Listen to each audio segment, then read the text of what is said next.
আসসালামু আলাইকুম স্টুডেন্ট।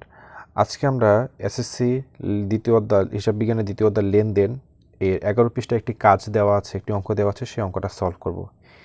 অঙ্কটার একটা উদ্দীপক দেওয়া আছে সোয়েল এন্টারপ্রাইজের, এবং এখানে কোশ্চেনটা হচ্ছে যে লেনদেন কিনা সেটা কারণ সহ ব্যাখ্যা করতে বলা হয়েছে। তো আমাদের ফার্স্ট কোশ্চেন লেনদেন। কোশ্চেন, স্যার লেনদেন কীভাবে চিনব? যে লেনদেনে কিছু বৈশিষ্ট্য আছে। লেনদেনের প্রথম বৈশিষ্ট্য হচ্ছে লেনদেনে অর্থের অঙ্কের পরিমাপযোগ্য হতে হবে, অর্থাৎ একটা অর্থ হতে হবে, টাকার অঙ্কের পরিবর্তনযোগ্য হতে হবে সাধারণত। দ্বিতীয়ত আর্থিক অবস্থার পরিবর্তন, শুধু টাকা অঙ্ক হলেই হবে না, একটা জিনিসে একটা পণ্যের মূল্য হলে হবে না, সেটা পরিবর্তনযোগ্য হতে হবে, অর্থাৎ এক স্থান থেকে অন্য স্থান কারো কাছে যেতে হবে, বা কেউ তোমাকে দিবে, ব্যবসায় আসবে বা ব্যবসা থেকে টাকা যাবে, এরকম পরিমাণযোগ্য হতে হবে। দ্বৈত সত্তা, দুইটি পক্ষ থাকবে, সর্বনিম্ন দুইটি পক্ষ থাকবে, কারণ একজন দিয়ে নিশ্চয়ই কোনো দিন লেনদেন করা যায় না। লেনদেন মানে হচ্ছে লেনদেন, একজন নিবেন একজন দিবেন, তো এটাই হচ্ছে লেনদেন। দ্বৈত সত্তা, দুজন সত্তা থাকতে হবে। তারপরে কি আছে, দৃশ্যমানতা এবং দেখা যায় এমন লেনদেন হতে হবে, যে লেনদেনগুলো হচ্ছে একটা তুমি পণ্য কিনছো, এটা দেখা যায়, কেউ দেখতে পারে, এরকম। কোয়েশ্চেন, স্যার তাহলে কি অদৃশ্যমান আছে? হ্যাঁ, অদৃশ্যমান লেনদেন আছে, যেমন কোনো কিছুর অবচয়, আসবাবপত্র অবচয়, স্থায়ী সম্পত্তি, কোনো স্থায়ী সম্পত্তির অবচয় হলে এটা অদৃশ্যমান, এটা দেখা যায় না, এমন বিষয়। তো আমরা অঙ্কটা এখন সলভ করব। অঙ্কটা আমি পড়ি, অঙ্কটা দেওয়া আমার সম্ভব হলো না, তোমরা বই দেখে নেবে। তো আমার ফার্স্ট এন্ট্রিটা হচ্ছে 50,000 টাকা মূলধন নিয়ে ব্যবসা আরম্ভ করা হলো। এবার কোশ্চেন, সাইটের লেনদেন কিনা? হ্যাঁ, এটা লেনদেন। আমরা একটা জিনিস সেখানে চিন্তা করবো যে আমাদের ব্যবসায় টাকা আসছে নাকি চলে যাচ্ছে, এই জিনিসটা আমরা চিন্তা করবো, তাহলে আমাদের অনেকটা সুবিধা হয়ে যাবে, বোঝার মানে বুঝতে সুবিধা হবে এবং ধরতে সুবিধা হবে। তো 50,000 টাকা মূলধন নিয়ে ব্যবসা শুরু করা হলো, তার মানে কি আমাদের 50,000 টাকা ব্যবসায় আসছে, যেহেতু শুরু করছে নিশ্চয়ই ব্যবসায় আসছে। তো ব্যবসায় থাকলে এটা লেনদেন, আমরা ক্রমিক নং 1 দিয়েছি এবং লিনে দিয়েছি।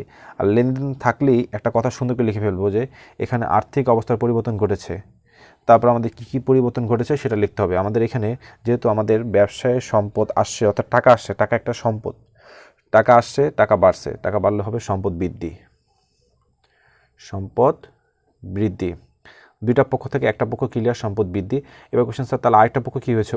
আরেকটা হচ্ছে, যদি 1 তারিখে কোনো কিছু নিয়ে আমি ব্যবসা শুরু করি, তাহলে আমাদের মূলধন বৃদ্ধি পাবে। স্টুডেন্ট, কী বৃদ্ধি পাবে? আমাদের মূলধন বৃদ্ধি পাবে। 1 তারিখে যে কোনো কিছু নিয়ে ব্যবসা শুরু করে সেটা আমাদের মূলধন হিসেবে ধরা হয়। মূলধন তো লিখতে পারবো না, মালিকানা সত্ত্ব বলা হবে। মালিকানা সত্ত্ব বৃদ্ধি পাবে, মালিকানা সত্ত্ব বৃদ্ধি লিখবো। তাই এটি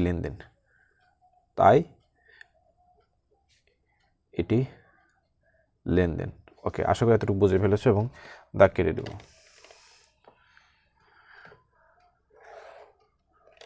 ফাইন।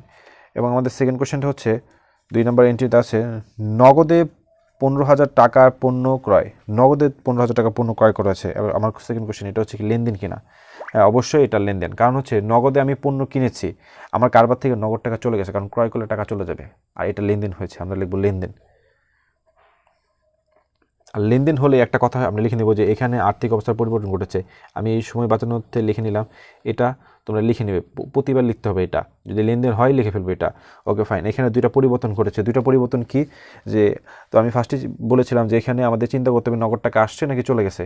যেহেতু আমাদের এখান থেকে নগদ টাকা চলে গেছে, তার মানে কি, নগদ টাকা যদি আমার কারবারে আসে তাহলে সম্পদ বাড়বে, আর যদি নগদ টাকা চলে যায় তাহলে সম্পদ কমবে। যেহেতু আমাদের ক্রয় করলে টাকা চলে যায়, তার মানে সম্পদ হ্রাস।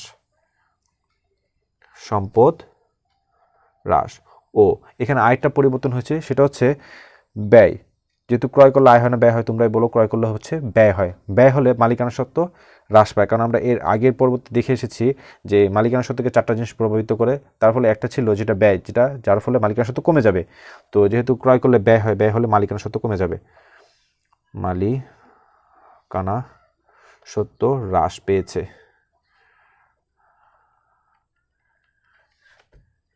তাই এটি লেনদেন।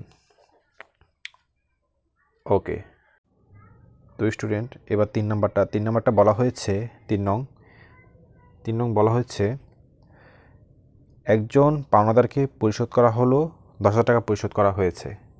তো আমাদের বলেছিলাম ফার্স্টে যে এটা লেনদেন কিনা, তো এটা লেনদেন হয়েছে। কীভাবে লেনদেন হয়েছে? কারণ হচ্ছে আমার কারবার থেকে টাকা চলে গেছে, আমি কাউকে টাকা দিয়েছি, পরিশোধ করেছি, কাউকে টাকা পরিশোধ করলে যেহেতু আমার কারবার থেকে টাকা চলে যাবে, তাহলে এটা লেনদেন, আমরা লিখে ফেলবো লেনদেন। এবং লেনদেন হলে যে কথাটা লিখতে হয়, এখানে আর্থিক অবস্থার পরিবর্তন ঘটেছে, এই কথাটা লিখে নেব আমরা। আমাদের টাইম সুবিধার্থে অর্থাৎ টাইম বাঁচানোর জন্য আমরা লিখে ফেললাম, বারবার লিখলে তোমরা বোরিং হয়ে যাবে তাই। তো এখানে দুইটা পরিবর্তন হয়েছে, সেই দুইটা কী পরিবর্তন হয়েছে সেটা বলবো এখন।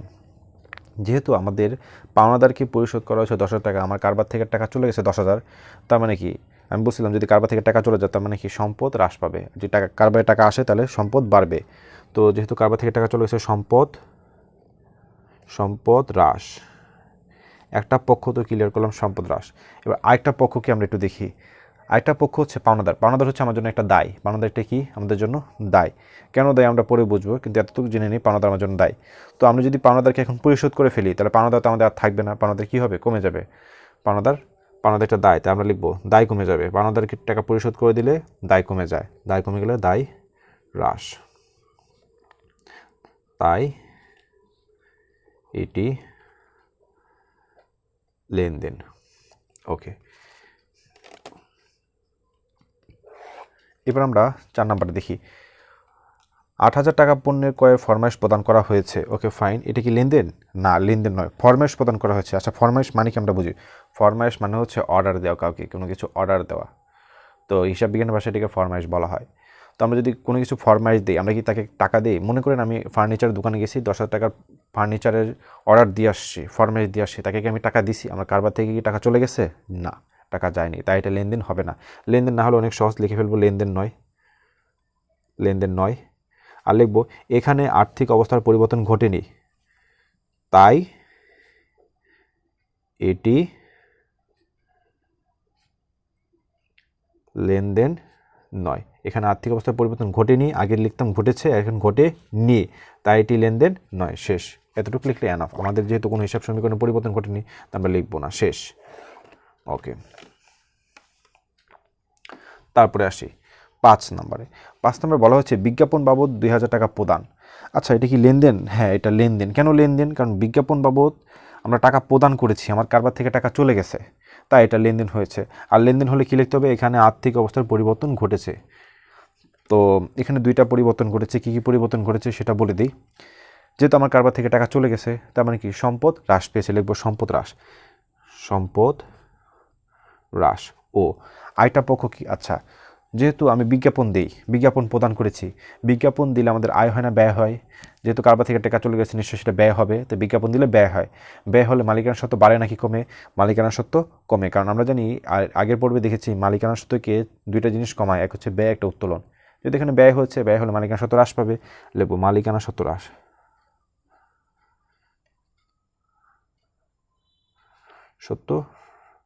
হ্রাস, তাই এটি লেনদেন। আমাদের 5 নম্বরটাও শেষ। এবার আসবো আমরা 6 নম্বরে। 6 নম্বরে বলা হয়েছে জনাব মামুনকে মাসিক 7,000 টাকা বেতনের ব্যবসায়ে ম্যানেজার নিয়োগ দেওয়া হলো। আচ্ছা ফাইন, এটা কি লেনদেন কি লেনদেন না? এটা লেনদেন না, কারণ হচ্ছে আমি ম্যানেজার নিয়োগ দিয়েছি, কিন্তু তাকে কি আমি বেতন দিয়েছি? না, নিয়োগ দিয়েছি। যদি বেতন দিতাম তাহলে লেনদেন হতো, যেহেতু বেতন দিইনি তার মানে এটা লেনদেন নয়। লিখবো লেনদেন নয়। আর লেনদেন না হলে কি লিখতে হবে? এখানে আর্থিক অবস্থার পরিবর্তন ঘটেনি, তাই এটি লেনদেন নয়। এতটুকু লিখলে শেষ, আর কিচ্ছু লেখা লাগবে না। এখানে আর্থিক অবস্থার পরিবর্তন ঘটেনি, তাই এটি লেনদেন নয়। আমি লিখলাম না, টাইম বাঁচানোর সুবিধার্থে। তোমাদের বোরিং লাগবে, আমি বলে দিয়েছি, তোমরা লিখে নেবে। 7 নাম্বার বলা হয়েছে ব্যবসা থেকে ব্যক্তিগত প্রয়োজনে মালিক 3,000 টাকা উত্তোলন করেছে। এটা লেনদেন কিনা? হ্যাঁ, এটা লেনদেন। ব্যবসা থেকে 3,000 টাকা মালিক উত্তোলন করেছে, ব্যবসা থেকে টাকা চলে গেছে, তাই এটা লেনদেন হয়েছে, লিখবো লেনদেন। আর লেনদেন হলে যে কথাটা লিখতে হয় সেটা লিখে ফেলবো, যে এখানে আর্থিক অবস্থার পরিবর্তন ঘটেছে। এখানে দুইটা পরিবর্তন হয়েছে। আচ্ছা, ফার্স্ট পরিবর্তন কি? আমাদের ব্যবসা থেকে টাকা চলে গেছে। টাকা চলে গেলে কি হবে? আমাদের সম্পদ হ্রাস পাবে, সম্পদ হ্রাস। ও আচ্ছা, ঠিক আছে, আমরা কি করেছি? উত্তোলন করেছি। আমরা জানি উত্তোলন করলে কি হয়? মালিকানা সত্ত্ব বাড়ে নাকি কমে? উত্তোলন মালিকানা সত্ত্বকে কমিয়ে দেয়। আমরা আগের পর্বে দেখেছি যে উত্তোলন মালিকানা সত্ত্বকে কমিয়ে দেয়, লিখবো মালিকানা সত্ত্ব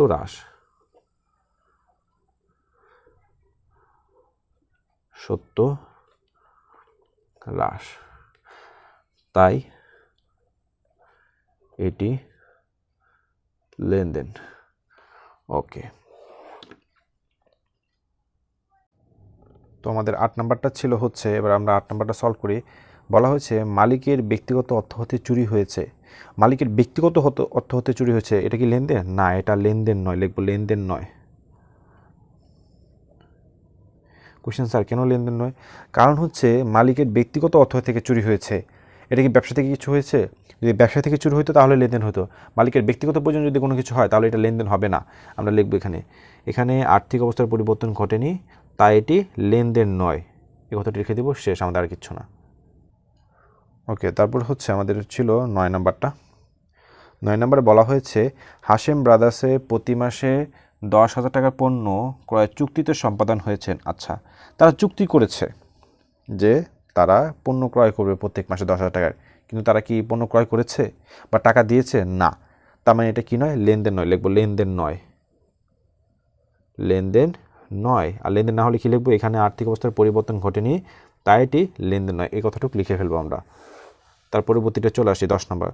10 নম্বর বলা হয়েছে 10,000 টাকার মূল্যের পণ্য হানিফ ট্রেডার্সের নিকট থেকে ধারে বিক্রি করা হয়েছে। ধারে বিক্রি করা হয়েছে। একটা জিনিস মনে রাখবো, ধারে বিক্রি করলে দেনাদারের সৃষ্টি হয়। কার সৃষ্টি হয়? স্টুডেন্টস, দেনাদারের সৃষ্টি হয় ধারে বিক্রি করলে। তো দেনাদার হচ্ছে একটা সম্পদ, কারণ দেনাদারের কাছ থেকে এক সময় আমরা টাকা পাবো, তাই এটা আমাদের সম্পদ। তাহলে দেনাদার কী হচ্ছে? বৃদ্ধি পেয়েছে, তার মানে দেনাদার বৃদ্ধি পাওয়া মানে হচ্ছে, আচ্ছা আগে লিখলে লেনদেন। দেনাদার বৃদ্ধি পাওয়া মানে হচ্ছে সম্পদ বৃদ্ধি পাওয়া, লিখে নেব।